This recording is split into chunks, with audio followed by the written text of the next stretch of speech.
1989 में अमेरिका के एक छोटे से टाउन से 18 साल मैंडी स्टोक अचानक से लापता हो जाती है। पूरा टाउन दिन रात उसे ढूंढने में लग जाता है मगर उसका कोई सुराग नहीं मिलता और 3 दिन बाद मैंडी की लाश घर से 6 मील दूर दरिया के किनारे बरहना हालत में मिलती है।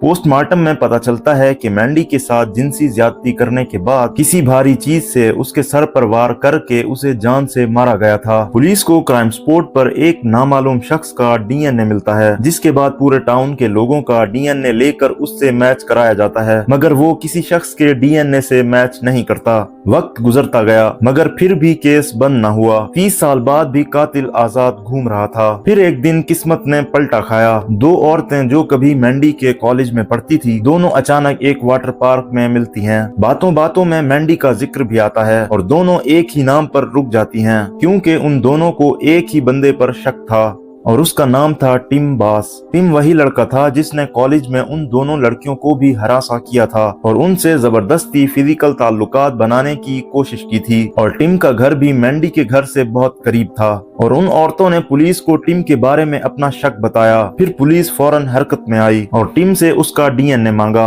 मगर टिम ने अपना डीएनए देने से साफ इनकार कर दिया। इसके बाद पुलिस की कई महीनों निगरानी के बाद एक दिन टिम ने अपनी कोका कोला कैन और प्लास्टिक का कप अपने ऑफिस की डस्टबिन में फेंका और टिम की बॉस ने वो कैन और प्लास्टिक का कप पुलिस को दिया और पुलिस ने फौरन उसका डीएनए टेस्ट कराया और फिर जो नतीजा आया वो चौंका देने वाला था। ये उसी डीएनए से मैच हो गया जो 30 साल पहले मैंडी की लाश से मिला था, यानी मैंडी का कातिल और कोई नहीं टिम बास था। 12 दिसंबर 2017 को टिम को गिरफ्तार कर लिया गया। मुकदमे में उसने अजीब दावा किया कि वो और मैंडी एक दूसरे से मोहब्बत करते थे लेकिन टिम के हक में ना किसी की कोई गवाही थी और ना ही कोई सबूत था। आखिरकार अदालत ने उसे मैंडी के साथ ज्यादती और कत्ल के जुर्म में 27 साल की कैद की सजा सुना दी।